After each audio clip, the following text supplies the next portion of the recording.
Good afternoon, everyone. We will begin shortly. We're waiting on participants to be let in. So we will be beginning momentarily. Kim, this is Kevin Bargness. We're streaming on YouTube, so you can go ahead. Okay, great. So good afternoon, everybody. I want to welcome you to this afternoon's Invest Southwest pre-bid conference for the Bronzeville RFP. My name is Kimberly Morris. I am a planner for the Southeast region and project manager over the neighborhood of Bronzeville. Before we get started, just want to acknowledge our commissioner who is on the line, Maurice Cox, as well as our esteemed alderman, Pat Dow, and our 4th Ward alderman, Sophia King.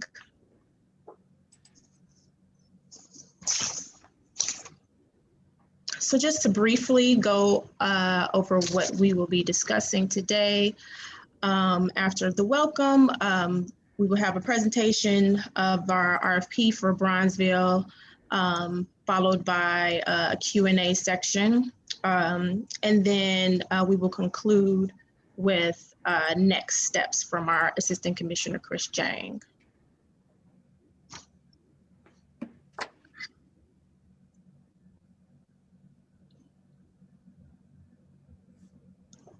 So jumping right in, what are the Invest Southwest RFPs? So Invest Southwest request for proposals, solicit development proposals for city-owned land.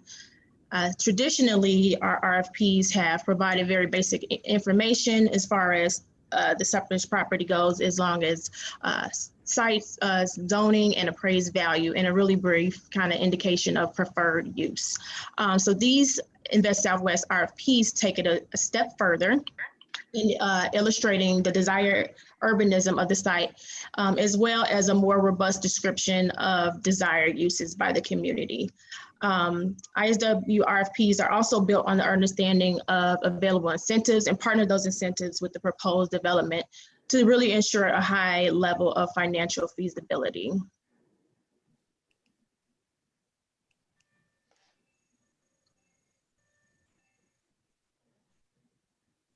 So the issuance of the RFP is a key component of the Mayor's Invest Southwest initiatives and neighborhood revitalization strategy. As a part of this initiative, DPD conducted an intensive community engagement process around the development of these RFPs. This process was able to determine the community's preference for uses, density, scale, programs, in addition to the overall vision for each of these communities. We began this process with 3 RFPs in August, starting with Austin, Inglewood, and Arbor Gresham, which have become the templates really for the ISW moving forward, with the goal of establishing a cadence of quarterly RFP releases. So the latest round of RFPs released were in South Chicago, New City, Bronzeville, and North Lawndale.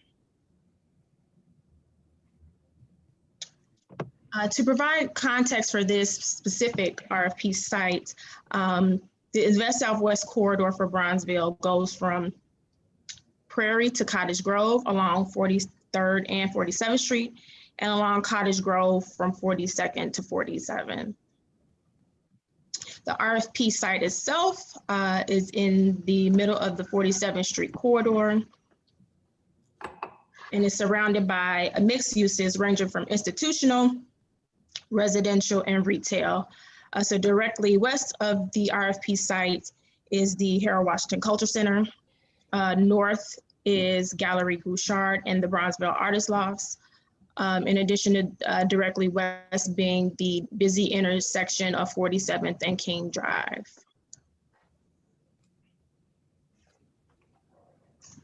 The subject site itself is in the 3rd Ward under Alderman Pat Dow in the community area of Grand Boulevard.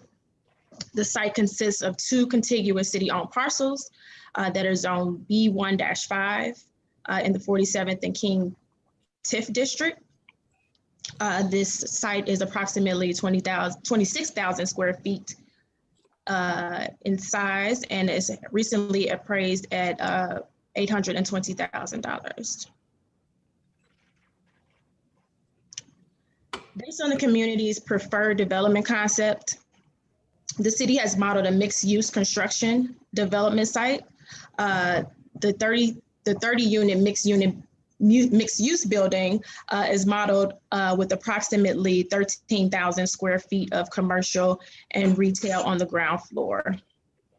It has multi-family market rate residential above, and then suggests tucked under parking in the rear of the development. The site design strategy is aimed at creating a more vibrant, walkable corridor.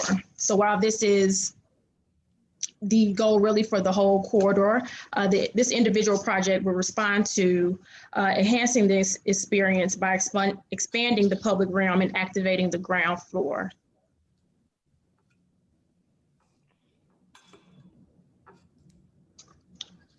As a part of this RFP, the city has identified potential financial incentives that will be available for developers of the site, including enterprise zone,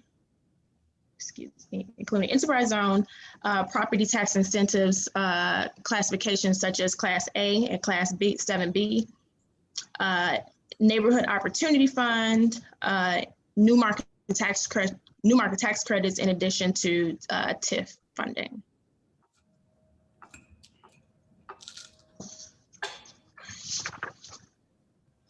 So the evaluation criteria for this specific development is as follows. We have outlined an overview of what that criteria will be. So with the goals of promoting short and long-term community wealth building, professional technical competence, and economic feasibility.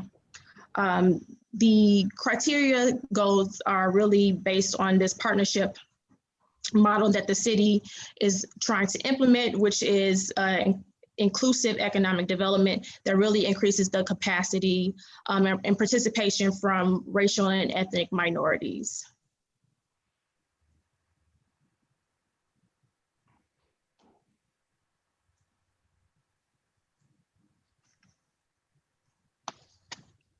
One of the main tenets of the Invest Southwest RFPs is achieving design excellence. And we see this development doing that in 3 ways: by one, prioritizing inclusive design, 2, incorporating processes that foster economic development, equitable development, excuse me.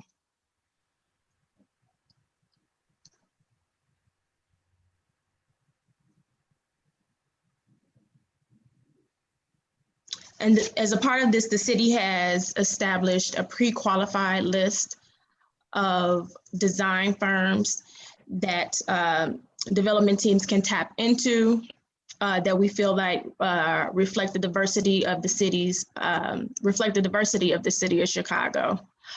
We feel like these firms are uniquely positioned to play an important role in the work of Invest Southwest.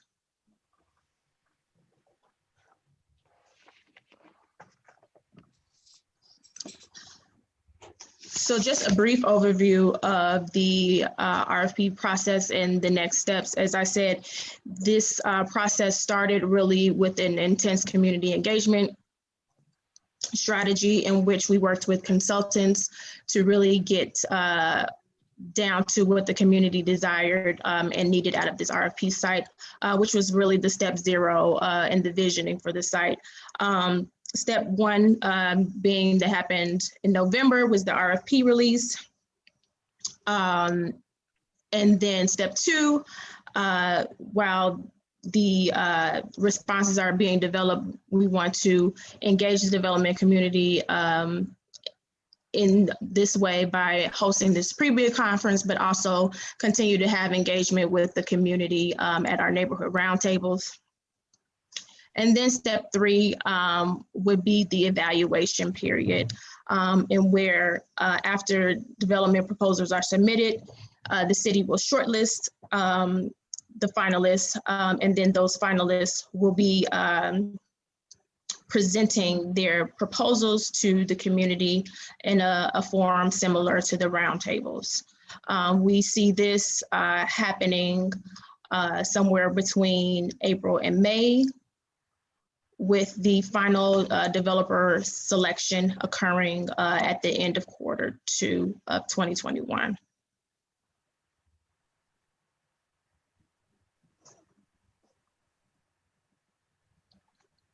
Again, these RFP releases are a part of an overall strategy of neighborhood revitalization for Invest Southwest, starting off with the 3 that we were released in August, and continuing to release quarterly from there. So we anticipate another release of the RFPs happening in March, with Humboldt Park, Roseland, and South Shore.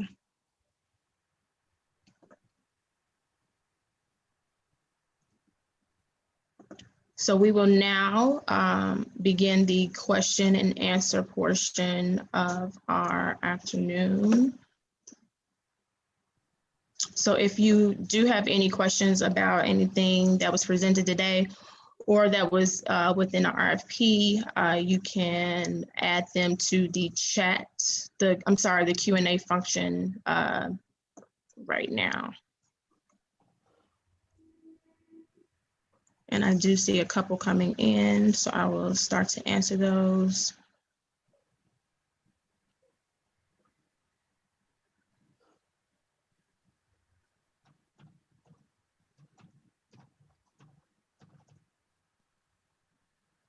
Okay, so the first question we have here, it says the RFP indicates that the priority is market rate for sale housing with mixed income, market rate, and affordable for rent housing be acceptable. Oops, sorry about that.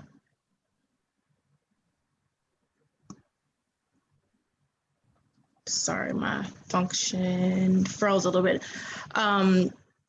So the answer to that question, we would accept that proposal.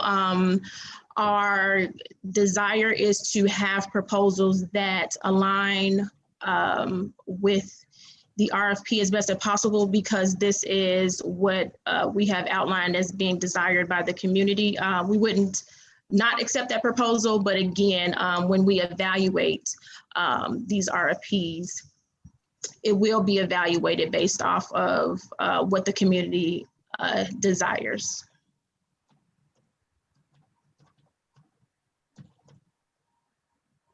Hey, Kim, can I add to that a little bit? Yeah, you can. We have Gerardo Garcia joining us as well. Good afternoon, everyone.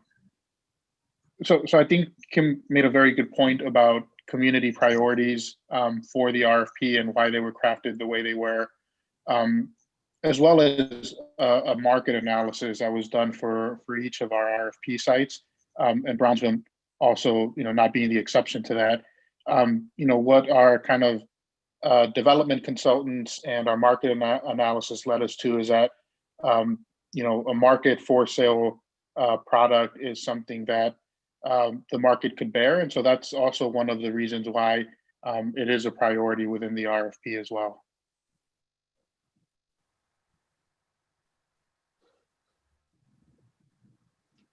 So thank you for that, Gerardo, for adding on to that. Next question.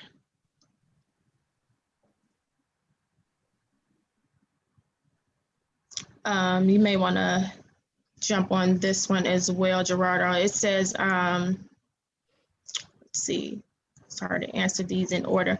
What is the city doing to ensure that local African-American developers are in a position to be successful bidders for this and other ISW RFPs?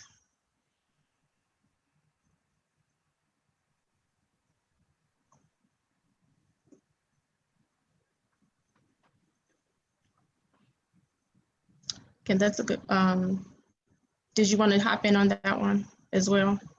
Sure. Sorry. Yeah. Feel free to call on the panelists, Kim, as you see fit. I'm sorry about that. It's okay. So I think, well, that is an explicit goal and of the RFP, and we will be evaluating proposals based on those merits. And so the concept or the need for community wealth building for equity and development are all things that were included in the proposal and our evaluation criteria that we will be reviewing. All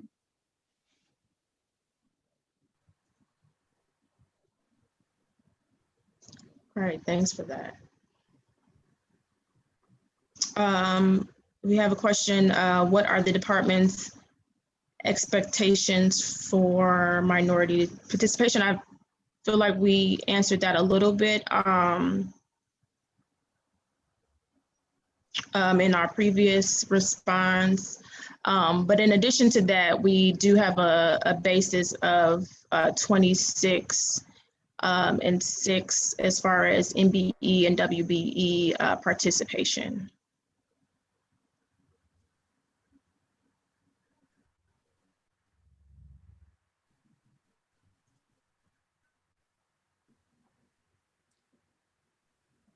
Next question, how can design firms apply to be on the pre-qualified list? Do we have someone on the panel that can jump in and answer that one? I can take that one. So the pre-qualified list was created in partnership with the Chicago Architecture Center. It was an open call for Chicago-based design firms, and it was also juried by an independent jury. At this time, there isn't another call expected in the near future, but if that is the case, and folks on the line would like to be informed of that, we will make sure to add contact information to our database. Additionally, because I saw the question kind of pop up on the chat, I think I'll just address it now. It's worth noting design firms that aren't on the pre-approved list are not barred from doing work on Invest Southwest projects. The list is meant to be there as a developer tool or a tool for developers to identify firms that were determined by the independent jury to have a portfolio that achieved design excellence, which is one of the priorities for these projects.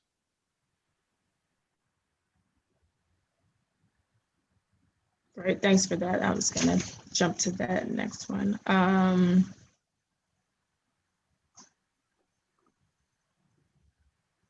We can go to the next question.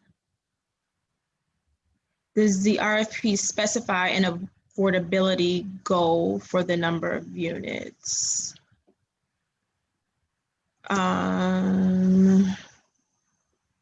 Do we have someone from financial incentives that wants to jump in on that one? This is Tim Jeffries, Deputy Commissioner of the Financial Incentives Division. I don't know that there's a specific number. I can say that the use of certain incentives, TIF, for example, triggers certain requirements from a legal basis. And so I think it's just really a matter of how your pro forma bears out. And, if you're intending on asking for TIF, then, the expectation should be 20%. Because that is the exact minimum. If it's going to go higher, as a matter of addressing your gap through the various sources, then that's what it is as well. But I'm not sure that there's any one number that we would be looking for. Yeah, and I think we had another similar question about ARO applying to this specific development, Tim. AR. Sorry. Yeah, Just I with- can read the question. It says, does the ARO apply to this project, i.e. 10% or higher set aside for affordable for sale housing? It looks like Art Dolinsky. Can you chime in on that? Yeah, it looks this like is Arthur Dolinsky from the Law Department on page 29 of the RFP. If I have the same version that everyone's looking at, it says that you need to comply with the ARO.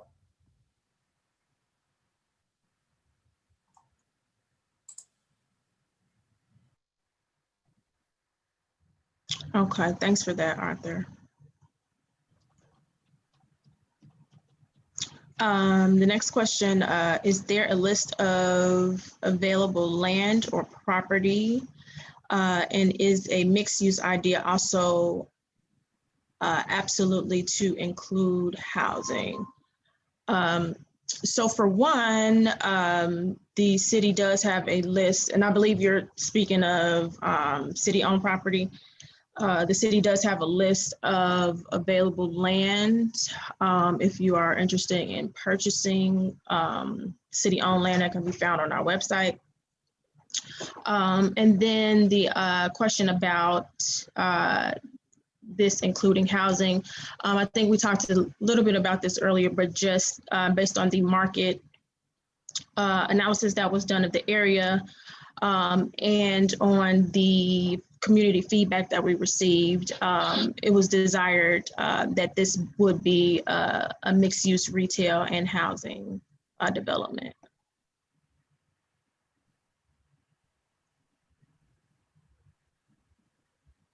Okay, moving to the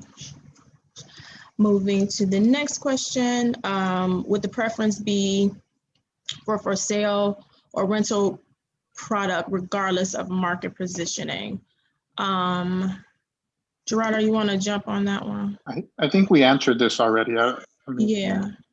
And we'll be answering all the questions in writing as well. So some of these that are similar or the same as others, we'll also give you guys a definitive answer. But I think we covered this one a couple times. Okay, thanks for that.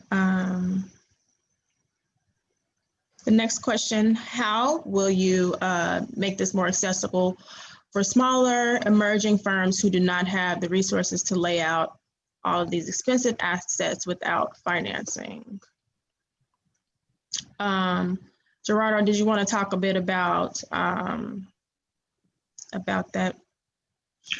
Yeah, so the Chicago Community Trust has actually launched a grant program with Invest Southwest in mind. It's open for really other developers or all developers and other development. But the idea is that I believe the grants are for $150,000 to cover pre-development costs. And so in our written responses, which we're going to post shortly after this meeting, we'll be sure to include a link to that resource as well as I think it may actually be in the actual RFP document.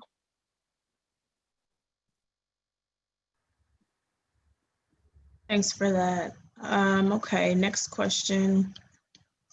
Will there be Invest Southwest funds that can be underwritten for potential retail tenants for tenant improvements, rent, staffing? I may want to kick that over to Tim Jeffries, as this was a underwriting question. I mean, I think that my advice that I always give people is don't worry about the source. If you're thinking about it sort of as a Invest Southwest funds, just tell us a gap in your response if you identify one, and you can certainly offer up. If you think that it might be better suited for TIF or NOF, or if you have a preference, you can indicate as much. But at the end of the day, just let us know what your gap is, and we, the city, can help parse out what is the best option overall to address that gap. Yeah, and Kim, this is Jim Harbin. One of the other things that we certainly have at our disposal is an opportunity to use the Neighborhood Opportunity Fund small grant program to assist in some of the tenancy in this particular project, particularly if it's some type of retail component.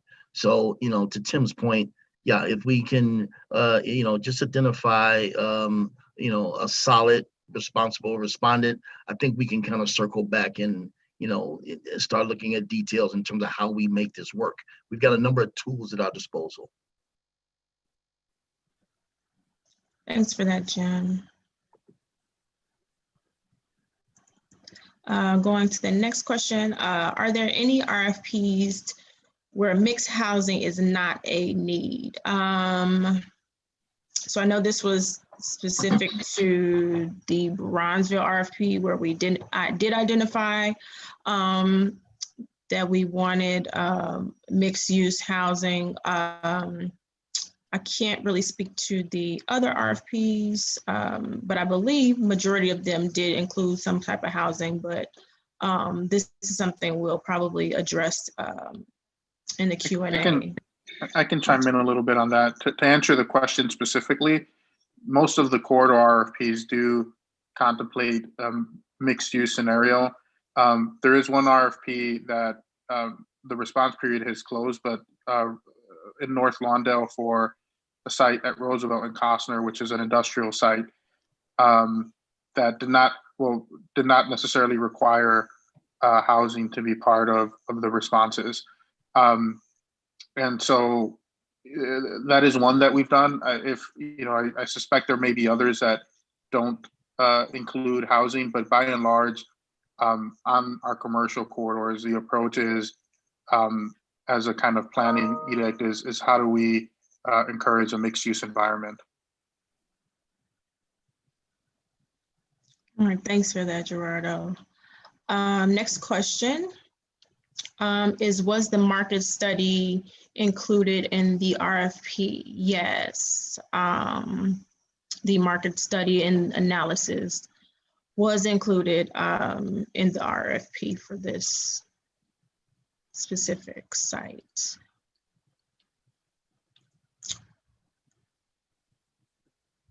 Next question, can the site proposal be phased? Minimum, I think this is a different question. Can the site proposal be phased? What is the minimum unit count and then affordability unit mix? So I think we talked about the affordability portion a little bit. If someone can jump in about the phasing of the proposal. I mean, we'll certainly accept a proposal if there's a strong case to be made for phasing. I think the preference of the community and of the department is to see these projects come to fruition as quickly as possible. And so that's just, if your team feels there's a reason for phasing, we can review that and evaluate it.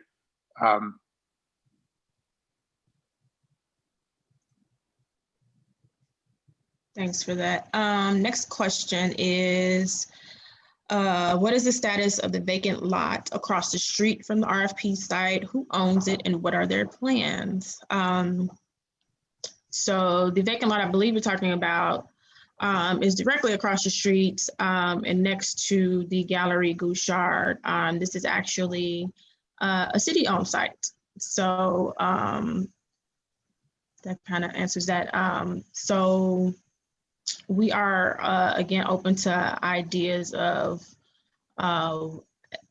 what the community wants. I think we heard that through our community engagement process, but what developers would be interested in building here. So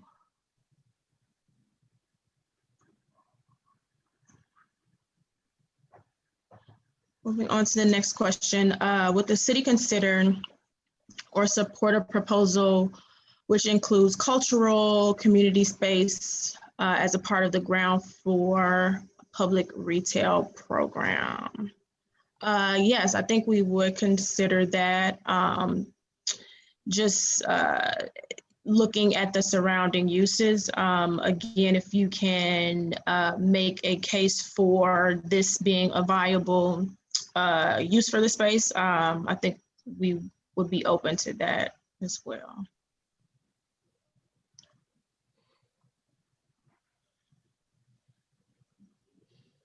Next question, can we include Central Arms Hotel in our response? Would Alderman Dow support that move? I don't think we can speak for the alderman, Right. but you know, we'll oh, I'm sorry, Alderman. I didn't realize you were on the call. Yes, Alderman Dow is here. First, I just want to thank everybody who's expressed an interest in looking at this site. It's very much appreciated. I see a lot of names that I know and many that I don't know. But to answer the question, the Central Arms Hotel is currently in court. The building department is working on the disposition of the hotel, which is owned in private ownership. So I think you would have to speak with the Department of Buildings first. And I'm open to any ideas that would keep that structure on 47th Street, albeit for a different use. Thank you. Thank you, Alderman. Next question is the Chicago Community Trust grant only for nonprofits or for all developers? I believe you spoke earlier about the trust funding, Gerardo. Yeah, my understanding is that it's for all developers. Like I said, in our written responses, we'll provide a link where folks can find more detailed information.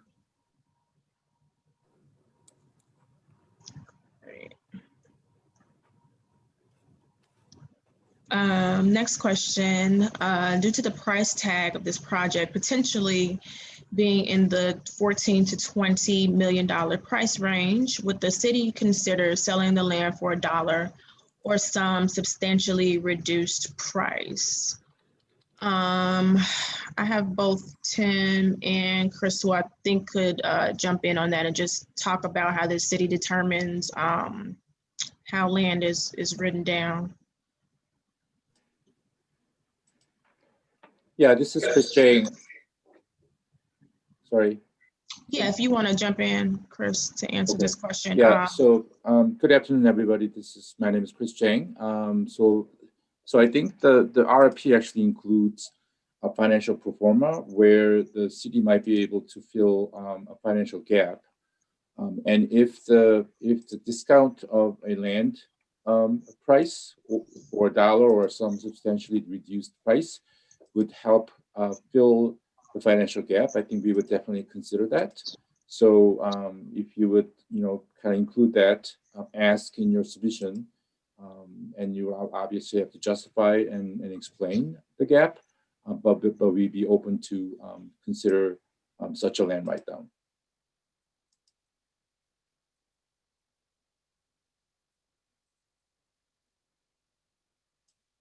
Thanks for that, Chris. And then the last question we have right now is there a criteria or guideline other than the RFP to how the short list of developers will be selected?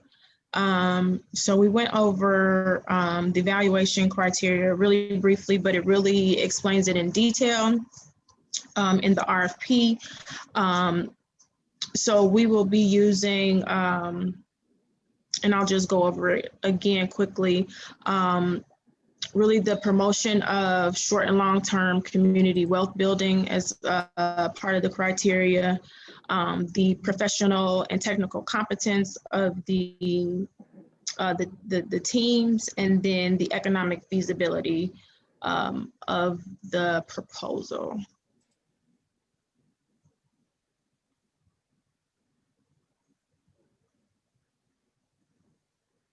Okay, next question. The RFP states a 10% deposit is required on the purchase of the land if one is not selected. how long will it take to refund the deposit requirement for non-bid winners?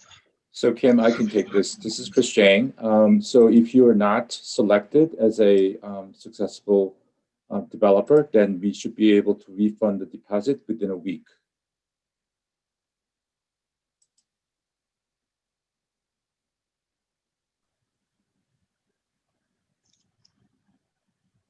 Thanks for that, Chris. Sorry, Chris, and Kim, this is Luke Mish with DPD. Just to clarify that's within a week of the final selection being made, which we anticipate being, Kim, where do we anticipate that landing in terms of from today? Thank you, Luke. I think that's a great point. I think we obviously need to go through the community process, and if you're not shortlisted, then obviously we would refund your money as soon as possible, right after that. But if you are selected as the finalists, then we need to go through the community process and evaluation of that, as well as other criteria that we laid out in the RFP document.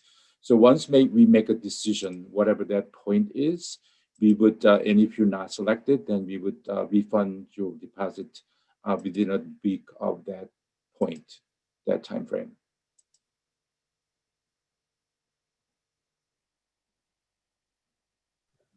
Thanks for that, Chris, and thanks for that clarification,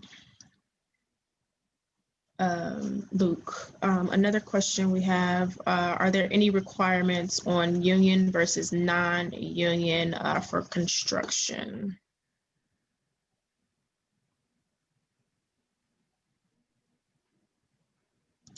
I'm looking at my panelists. I don't know if Chris or Arthur from law can answer. Sure. This is Arthur about the Delancey requirements from the law department. The city does not require union laborers. However, if applicable, the developer must comply with the prevailing wage rate statute.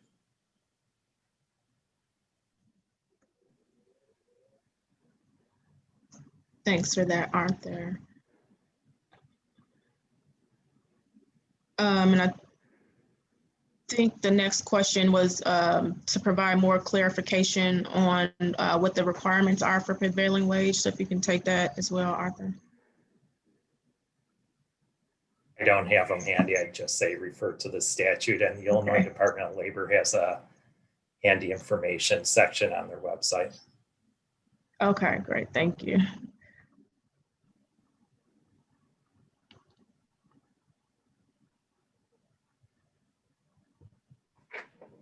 Okay. So the next question is in regards to performa. So the performa indicates that hard construction costs for the residential portion of development is approximately $142 per square foot. Do we think that is realistic? If Tim is still on the line, he can talk to how the performa was put together. Sure.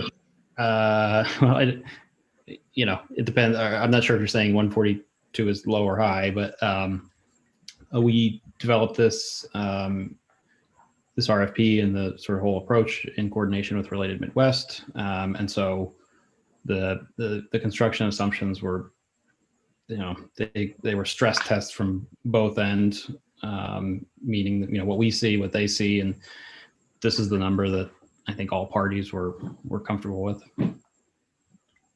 So yes, we do think it's realistic.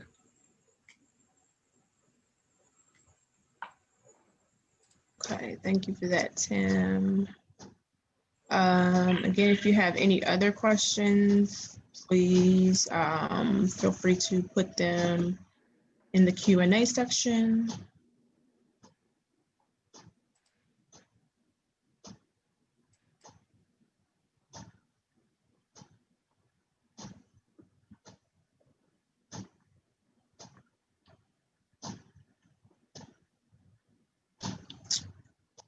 Okay, seeing no other questions come in, I'm gonna turn it over to Chris Jang to talk about next steps.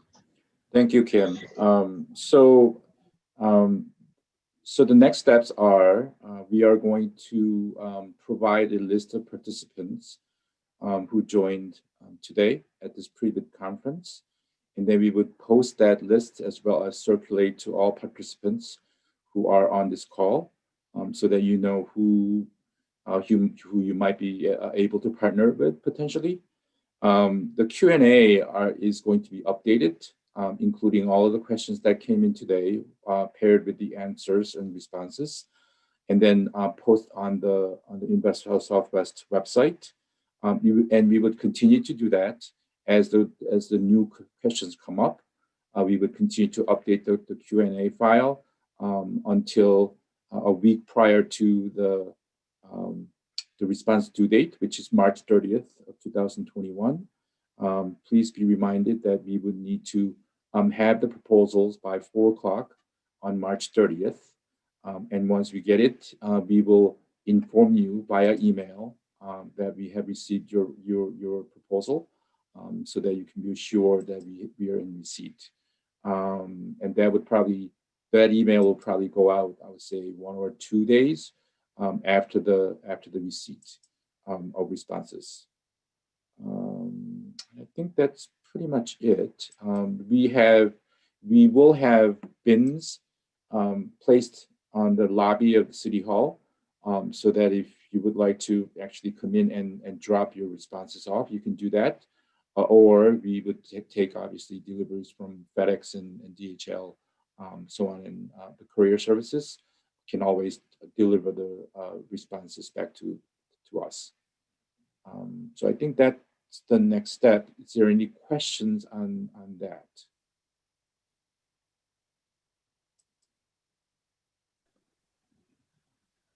Okay, thank you. All right, so if there are no questions on the next step or no other questions about what was presented today, that would conclude our presentation. Thank you for joining us. Oh, we do have one last question that just popped in the chat. And I think it was more of a comment, so thank you for that comment that just came in. But that would conclude our afternoon. Thank you guys for joining us and participating, and we look forward to the responses that we receive as far as the RFP.